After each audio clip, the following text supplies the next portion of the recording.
નમસ્કાર, હું ગીતા મહેતા. સ્વાગત છે આપનું અમારા વિશેષ કાર્યક્રમ સાંસદનું સરવૈયુમાં. દર્શક મિત્રો, દેશ લોકસભા ચૂંટણી તરફ આગળ વધી રહ્યો છે. ચૂંટણી પ્રચારમાં સાંસદો પોતે કરેલી કામગીરીના લેખાજોખા રજૂ કરશે, તો જનતા પણ પોતાના સાંસદની કામગીરીનો જવાબ મતના માધ્યમથી આપશે.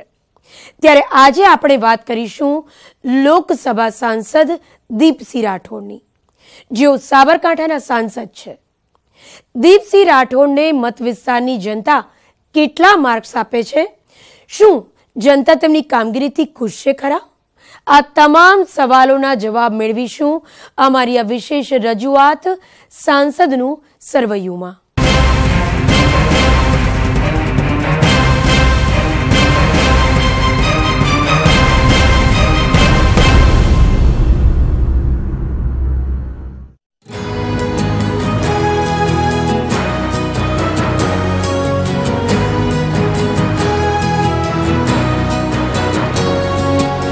સાબરકાંઠા રાજસ્થાન સરહદ પર આવેલો આ જિલ્લો પછાત વિસ્તાર માનવામાં આવે છે. અહીંની અર્થવ્યવસ્થાનો મુખ્ય આધાર ખેતી છે. અહીંના મોટાભાગના લોકો પશુપાલન સાથે પણ સંકળાયેલા છે. રાજનીતિની દ્રષ્ટિએ આ વિસ્તાર કોંગ્રેસનો ગઢ માનવામાં આવે છે. અહીંથી કોંગ્રેસના દિગ્ગજ નેતા મધુસૂદન મિસ્ત્રી અનેક વખત જીતની બાજી લગાવી ચૂક્યા છે. જોકે છેલ્લી 2 ચૂંટણીમાં સાબરકાંઠાની જનતાએ ભાજપ પર ભરોસો મૂક્યો.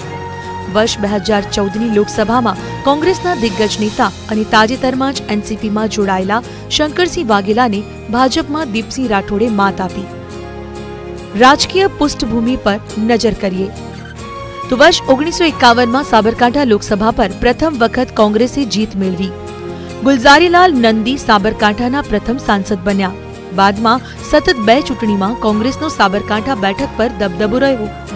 1967ની લોકસભા ચૂંટણીમાં સાબરકાંઠામાં સ્વતંત્રતા પાર્ટીની લહેર ચાલી. સ્વતંત્રતા પાર્ટીના સીસી દેસાઈએ જીત મેળવી. 1977માં ભારતીય લોકદળ સાબરકાંઠા બેઠક પર કબજો મેળવ્યો. બાદમાં 1980માં કોંગ્રેસ વાપસી કરી. 1991માં ભાજપે પ્રથમ વખત ખાતું ખોલ્યું. 1996થી 2004 સુધી ફરી કોંગ્રેસનો કબજો રહ્યો.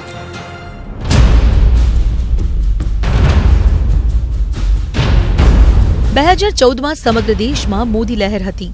ભાજપ રાજ્યની તમામ બેઠકો ભગવો લહેરાવ્યો. જેમાં સાબરકાંઠા બેઠક પર દીપસિંહે શંકરસિંહ વાઘેલાને હરાવ્યા. 2014ના આંકડા પર નજર કરીએ તો 2014માં સાબરકાંઠાનું બેઠકનું ગણિત. સાબરકાંઠા બેઠકનું કુલ મતદાન 16,15,840 હતું, જે પૈકી 8,33,521 પુરુષ મતદારો અને 7,82,319 મહિલા મતદારો હતા. 2014માં સાબરકાંઠા બેઠક પર 67.7% મતદાન નોંધાયું. ભાજપના દીપસિંહ રાઠોડને 5,52,205 વોટ મળ્યા, તો શંકરસિંહ વાઘેલાને 4,67,750 વોટ મળ્યા. દીપસિંહ રાઠોડ ઓછું ભણેલા છે, પરંતુ રાજકારણમાં તેમનો અનુભવ ઘણો બહોળો છે. રાજકારણમાં દીપસિંહ 1998માં તેઓ પ્રથમ વખત વિધાનસભા ચૂંટણી જીત્યા. દીપસિંહ રાઠોડ 2007 સુધી ધારાસભ્ય રહ્યા. પછાત વર્ગમાંથી આવતા દીપસિંહ ઓબીસી કમિટીના ચેરમેન પણ બન્યા. બાદમાં 2014માં પ્રથમ વખત તેઓ સાંસદ બન્યા. સાંસદ બન્યા પછી દીપસિંહ રાઠોડ સાંસદ તરીકે સમગ્ર જિલ્લાની જવાબદારી સંભાળી રહ્યા હતા. સાંસદ તરીકે કેટલા સફળ? દીપસિંહ રાઠોડની લોકસભામાં 95% હાજરી રહી. જો કે ચર્ચામાં ભાગ લેવા મામલે તેમનું પ્રદર્શન સારું ન રહ્યું. દીપસિંહે 30 વખત સંસદની ચર્ચામાં ભાગ લીધો. સવાલ પૂછવા મુદ્દે તેમનું પ્રદર્શન સારું રહ્યું. દીપસિંહ સંસદમાં કુલ 300 સવાલ પૂછ્યા. સાંસદ તરીકે દીપસિંહને 21.10 કરોડ રૂપિયા ગ્રાન્ટ મળી, જે પૈકી તેઓએ 93% ગ્રાન્ટ વિકાસના કાર્યો પાછળ ખર્ચ કરી. એડીઆરના રિપોર્ટ પ્રમાણે તેમની કુલ સંપત્તિ 2 કરોડથી વધારે છે, જેમાં 90 લાખથી વધારે ચલ અને 1,77 લાખ રૂપિયા અચલ સંપત્તિનો સમાવેશ થાય છે. સરહદી જિલ્લો સાબરકાંઠા આમ તો પછાત માનવામાં આવે છે. સાંસદ દીપસિંહ રાઠોડે સાબરકાંઠાના વિકાસ માટે કેટલાક મહત્વના કામને અંજામ આપ્યો છે, પરંતુ સાબરકાંઠા જિલ્લો હજુ પણ અનેક સમસ્યાઓ સાથે ઝઝૂમી રહ્યો છે. સવાલ એ છે કે સાબરકાંઠાની જનતા સાંસદ દીપસિંહ રાઠોડથી કેટલી ખુશ છે? જનતાની અપેક્ષા પર તેઓ ખરા ઉતર્યા છે ખરા? સાબરકાંઠા જિલ્લો સરહદી વિસ્તાર હોવાથી અનેક સમસ્યાઓ સામે ઝઝૂમી રહ્યો છે. આ જિલ્લામાં વિકાસના અનેક કાર્યો થયા હોવાના દાવા તો કરવામાં આવ્યા. શિક્ષણ, રોજગાર, આરોગ્ય, માર્ગ અને મકાન ક્ષેત્રે સાબરકાંઠામાં અનેક વિકાસના કામ થયા છે. છેલ્લા 5 વર્ષમાં સાબરકાંઠા લોકસભા વિસ્તારમાં થયેલા વિકાસના કામ પર નજર કરીએ તો સાબરકાંઠામાં નવોદય વિદ્યાલયની મંજૂરી મળી. નવી બ્રોડગેજ લાઇન માટે 1400 કરોડની ગ્રાન્ટ મંજૂર થઈ. 50 લાખના ખર્ચે પ્રથમ બાયોગેસ પ્રોજેક્ટનું લોકાર્પણ કરાયું.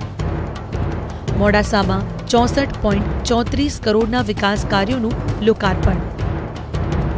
ખેડબ્રહ્મા અદ્યતન જનરલ હોસ્પિટલનું લોકાર્પણ. અરવલ્લીમાં આયુર્વેદિક હોસ્પિટલના નિર્માણનો નિર્ણય કરાયો. ગામડે ગામડે પાણી પહોંચાડવા 1500 કિલોમીટરની પાઇપલાઇનનું નેટવર્ક. મોડાસાની માઝુમ નદી પર રિવર પાર્ક માટે 8 કરોડની ફાળવણી. પીએમ આવાસ યોજના 4108 લાભાર્થીઓનો ગૃહપ્રવેશ. હિંમતનગરમાં પાસપોર્ટ ઓફિસનો પ્રારંભ. સાબરકાંઠા લોકસભા વિસ્તારના સાંસદ દીપસિંહ રાઠોડને કુલ 21.10 કરોડ રૂપિયાની ગ્રાન્ટ ફાળવવામાં આવી હતી, જે પૈકી તેઓ 93% ગ્રાન્ટનો ઉપયોગ કર્યો. મત વિસ્તારમાં આવતા પ્રાંતિજ, હિંમતનગર, તલોદ, ઈડર, ખેડબ્રહ્મા સહિતના અનેક વિસ્તારોમાં વિકાસના કાર્યોને વેગ અપાયો. હિંમતનગર તાલુકામાં 4,89,05,000ની ગ્રાન્ટની ફાળવણી. પ્રાંતિજ તાલુકામાં 3,69,65,000ની ગ્રાન્ટ. તલોદ તાલુકામાં 2,54,80,000ની ગ્રાન્ટનો ઉપયોગ. ઈડરમાં 3,62,96,000 ગ્રાન્ટની ફાળવણી કરાઈ. મોડાસામાં 2,46,05,000ના વિકાસ કાર્યો પાછળ ખર્ચવામાં આવ્યા. સાબરકાંઠાના સાંસદ દીપસિંહ રાઠવાના કામને લઈ અમારી ટીમે જનતાનો મત જાણવાનો પ્રયાસ કર્યો. જનતા સાથેની મુલાકાતમાં દીપસિંહ રાઠવાને લઈ અલગ અલગ મત જોવા મળ્યા. કેટલાકનું કહેવું છે કે તેઓ જનતા વચ્ચે રહે છે, તો સાથે જ કેટલાક લોકોનું કહેવું છે કે તેઓ પોતાના કામકાજમાં નિષ્ફળ રહ્યા છે. દાખલાથી કોઈ રેલવેનો પ્રશ્ન હોય, કોઈ બ્રોડગેજ નેશનલ હાઈવેનો પ્રશ્ન હોય તો એ તરત જ એને સાથ આપતા અને એનો નિકાલ લાવીને જમતા. કામ સારું કર્યું છે. ગામડે ગામડે લાઇટોનો વિકાસ કર્યો છે. પછી અમુક ગ્રાન્ટો આપી છે, ફાળવી છે, એટલે કામ સારું છે. તમારા ગામમાં કેટલી મુલાકાત અને કેવું વાત વ્યવહાર કેવો છે? વાત વ્યવહાર સારો હતો. અમારા ગામમાં પેલું તલાવ ખોદવાનું હતી, એ ફરાયા હતા. આ લાઇટોની ગ્રાન્ટો લેવાની હતી, એ ફરા બી આવેલા. કેટલી ગ્રાન્ટ આપી તમારા ગામમાં? કેટલી લાઇટો લગાવી? હવે 4 લાખ રૂપિયા જેવી ગ્રાન્ટ આપી છે. ભારતીય જનતા પાર્ટીમાંથી ચૂંટાયેલા સાંસદ માન્ય શ્રી દીપસિંહ રાઠોડ સરળ પ્રકૃતિના, ગમે ત્યારે ફોન કરીએ તો જવાબ આપે, ફોન ના ઉઠાવે તો સામેથી ફોન કરે તેવા સરળ પ્રકૃતિના જમીન ઉપરના કાર્યકર્તા છે. તેમના 5 વર્ષના કાર્યકાળ દરમિયાન 95% સંસદમાં તેઓએ હાજરી આપી છે. બધા સાબરકાંઠાના મોટાભાગના 301 પ્રશ્નો સંસદમાં રજૂ કર્યા છે. ડિબેટ્સમાં પણ ઘણી ડિબેટ્સમાં પણ એમને ભાગ લીધો છે. ખાસ સાબરકાંઠાના પ્રશ્નોની વાત કરું તો બંને રેલવે, અમદાવાદ ઉદયપુર અને અમદાવાદ ખેડબ્રહ્મા બંનેનું બ્રોડગેજમાં રૂપાંતર, એમાં અમદાવાદ ઉદયપુર રેલવેનું કામ પૂર્ણતાની આરે છે અને ખેડબ્રહ્માની રેલવે માટેના પણ બજેટમાં સમાવેશ કર્યો છે, એટલે બંને કામ પૂર્ણ થવાના છે. અહીંના સાંસદ દીપસિંહ રાઠોડનો એક નેચર કે સૌનો સાથ, સૌનો વિકાસ અને રોજ પ્રજાની સાથે પણ મળવાના, એમના જે પ્રશ્નો હલ કરવાના, આમાં એમની મહત્વની ભૂમિકા રહી છે અને લોકોમાં એમને સારું એવું કે પ્રભાવ લોકો ઉપર રહે છે. રહી વાત કામની, તો એમને અહીંયા એક આ જિલ્લા માટે સારામાં સારું જો કામ કર્યું હોય તો રેલવે કે જે મીટર ગેજ રેલવે હતી એની બ્રોડગેજ રેલવે કરી. અમારા જિલ્લામાં તો કોઈ 2 જિલ્લામાં કોઈ કામગીરી દેખાતી નથી. સંસદસભ્યની એ ચૂંટણી ગયા પછી એમના કદાચ કાર્યક્રમો તો બીજેપીના કાર્યક્રમ છે, કોઈ જગ્યાએ પબ્લિકમાં તો ગયા જ નથી. અને એવી બી ચર્ચા ચાલે ભાઈ એમની ગ્રાન્ટ બી કમિશનથી વેચાય છે, એવું એ લોકો આક્ષેપ કરી રહ્યા છે. કોન્ટ્રાક્ટરો બધા એવી વાતો અહીંયા કરતા હોય છે. પછી અહીંયા સિંચાઈની ખૂબ તકલીફ છે, કેમ કે ગુહાઈમાં આ સાલ પાણી નથી બિલકુલ. નર્મદાનો પાણી લાવવા માટે કરોડો રૂપિયા ખર્ચી નાખી લાઈન કરી છે, પણ તો પણ અમારા કોઈ સાબરકાંઠા ડેમમાં આ નર્મદાનું પાણી નાખવામાં આવતું નથી. એ કોન્ટ્રાક્ટરને રાજી કરવા માટે એ વખત મોટા કરોડો રૂપિયા ખર્ચીને મોટી મોટી લાઈનો કરવામાં આવી છે, પણ એક બી ડેમ આવા કાંઠા વર્ષમાં પણ ભરવામાં આવતો નથી.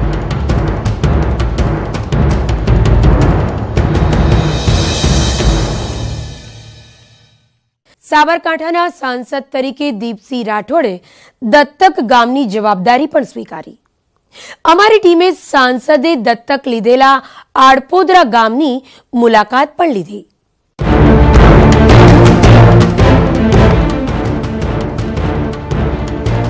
સાબરકાંઠા મત વિસ્તારના લોકોનો મત તો આપણે જાણ્યો, પરંતુ અમારી ટીમે દીપસિંહ રાઠોડે દત્તક લીધેલા આડપોદરા ગામની પણ મુલાકાત લીધી.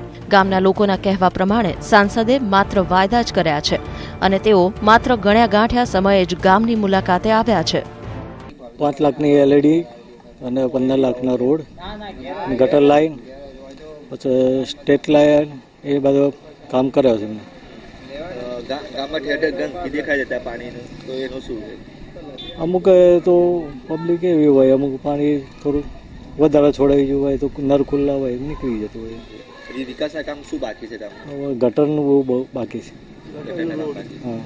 દીપસિંહે અત્યાર સુધી કેટલી ગામની મુલાકાત લીધી? 5 થી 6 વખત. આડપોદરા ગામમાં સંસદ જોવા જ નથી આવતા. એમના પણ કોઈ બી કમ્પ્લેન લઈને ગયા હોય તો હજી સુધી કોઈ રિઝલ્ટ મળ્યું જ નથી. બરાબર, કોઈ બી કમ્પ્લેન લઈને જાઓ તમે, ચૂંટણી આવે એટલે ઢંઢેરો લઈને આવી જવાનું કે હું આ કરી દઈશ, તે કરી દઈશ, ઢીકણું કરી દઈશ. હજી સુધી આડપોદરાના નામમાં વિકાસના નામે જીરો છે. સંસદે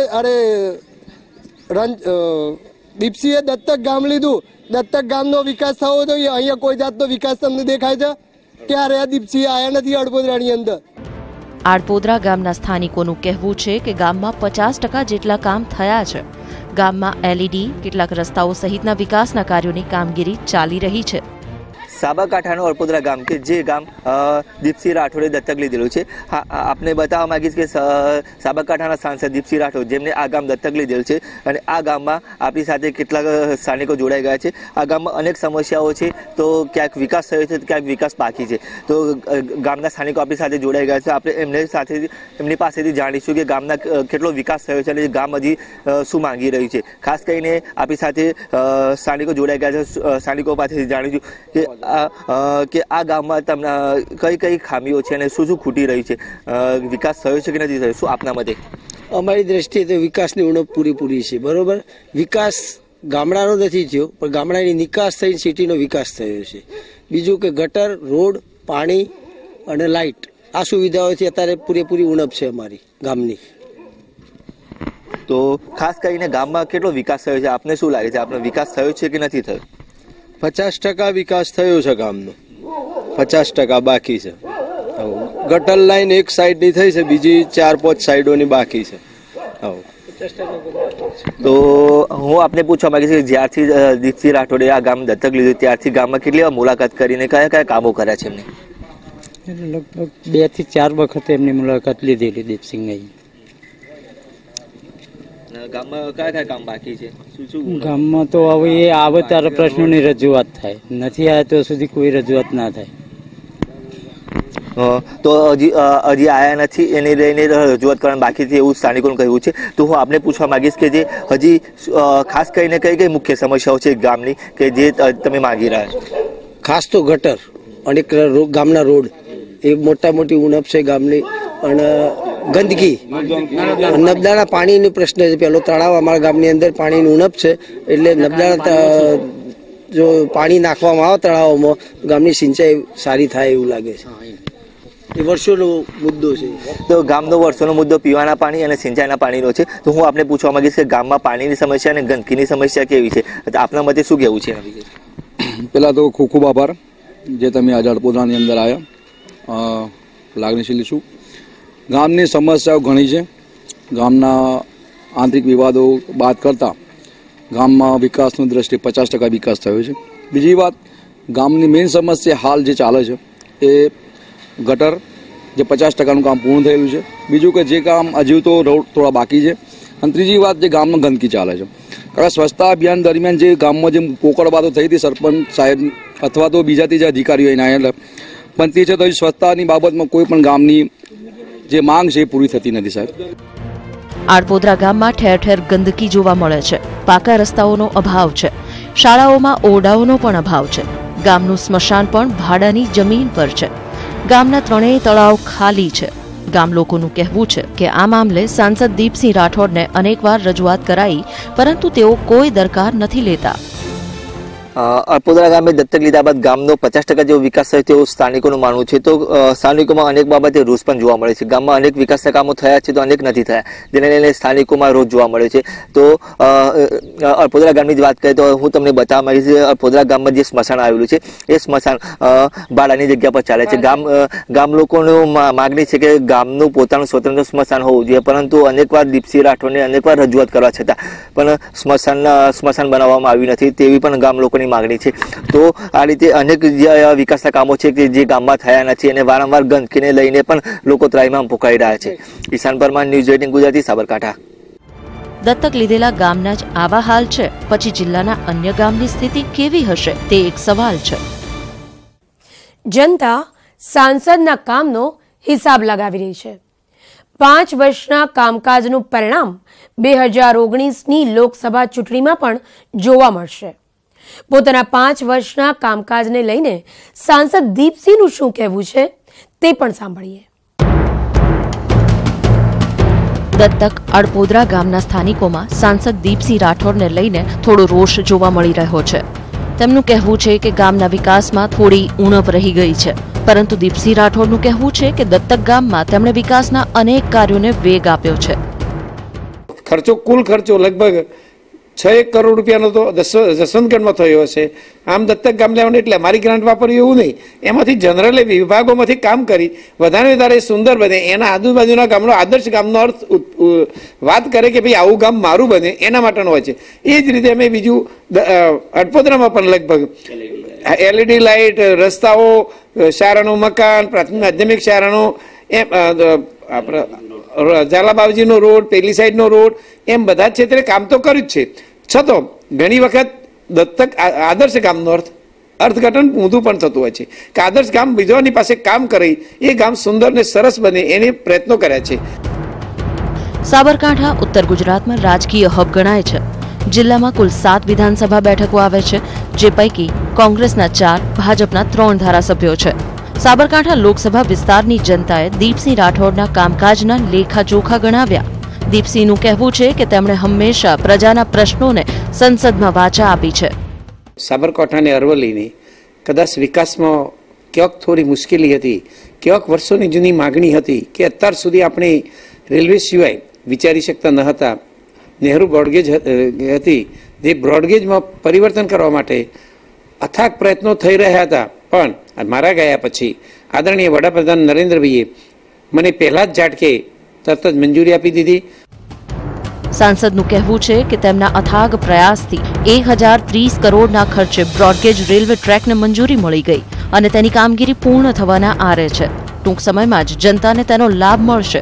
રેલવે ટ્રેકને કારણે સાબરકાંઠામાં ઉદ્યોગોનો વિકાસ થશે અને યુવકોને રોજગારી મળશે.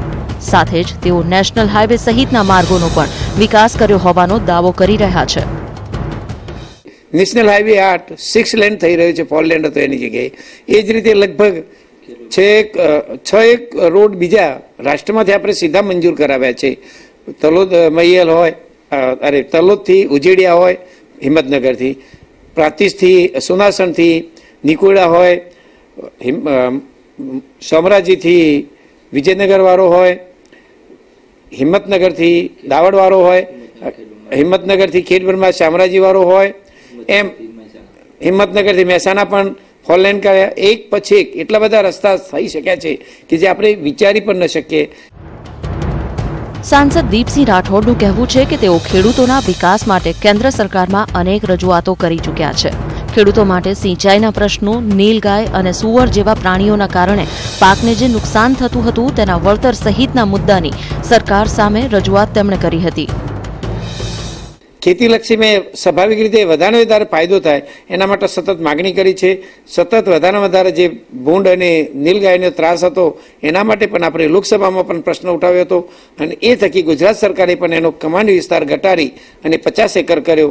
એના માટે માત્ર હજી ખેડૂતોને જાગૃતિ ઓછા હોવાને કારણે અરજી નથી થતી, એના લીધે જે આપણે એમાં સફળતા મળી નથી. સિંચાઈના ક્ષેત્રે પણ આપણે વધારે કામ કરવાની કોશિશ કરી રહ્યા છીએ. એક પછી એક વધારે એગ્રીકલ્ચરમાં કેમ ફાયદો થાય એની પણ ચિંતા કરી છે. એ જ રીતે ખેડૂતોને સીધા ખાતામાં પૈસા મળે એ સરકારે જે અપાયું છે એમાં અમારા બધા જ ધારાસભ્યોનો સિંહ ફાળો છે અને એ લગભગ મોટાભાગના ખેડૂતોને ટૂંક સમયમાં એ રકમ જમા થઈ જવાની છે. આ મોટી સિદ્ધિ છે. સાબરકાંઠા બેઠક પર હંમેશા ક્ષત્રિય જ્ઞાતિના ઉમેદવારનો દબદબો રહ્યો છે, જેથી ભાજપ અને કોંગ્રેસ લોકસભામાં ક્ષત્રિય સમાજના ઉમેદવારને ટિકિટની ફાળવણી કરે છે. સાબરકાંઠામાં ક્ષત્રિય, ઠાકોર અને પાટીદાર સમાજનું પ્રભુત્વ છે. સાબરકાંઠા લોકસભા બેઠક કોઈ એક જ જ્ઞાતિના આધારે જીતવી આ વખતે મુશ્કેલ બની શકે છે, કેમ કે પાટીદાર આંદોલન, જીએસટી, રોજગારી સહિતના મુદ્દાને લઈને ભાજપને નુકસાન ભોગવવું પડી શકે તેમ છે. ત્યારે હવે સવાલ એ છે કે દીપસિંહના 5 વર્ષના કાર્યકાળના આધારે ભાજપ ફરીથી તેમને ટિકિટ ફાળવે છે કે પછી દીપસિંહ નો રિપીટ થિયરીનો ભોગ બને છે, તે તો આગામી સમય જ કહેશે. ઈશાન પરમાર, ન્યૂઝ 18 ગુજરાતી, હિંમતનગર, સાબરકાંઠા. 5 વર્ષ સુધી દીપસિંહ રાઠોડે સાબરકાંઠાના સાંસદ તરીકે જવાબદારી સંભાળી, અનેક વિકાસ કાર્યો કર્યા, પરંતુ સાબરકાંઠા હજુ પણ અનેક પ્રજાલક્ષી કામગીરી માટે ઝંખે છે. આ તરફ 2019ની ચૂંટણી માટે ઉમેદવારોની પસંદગીની કવાયત તેજ કરાઈ છે. ત્યારે હવે ભાજપ દીપસિંહ રાઠોડને ફરી સાબરકાંઠા પરથી ચૂંટણી લડાવશે કે પછી અન્ય નેતા પર પસંદગીનો કળશ ઢોળાશે, તે આવનારો સમય જ કહેશે. આજના એપિસોડમાં બસ આટલું જ.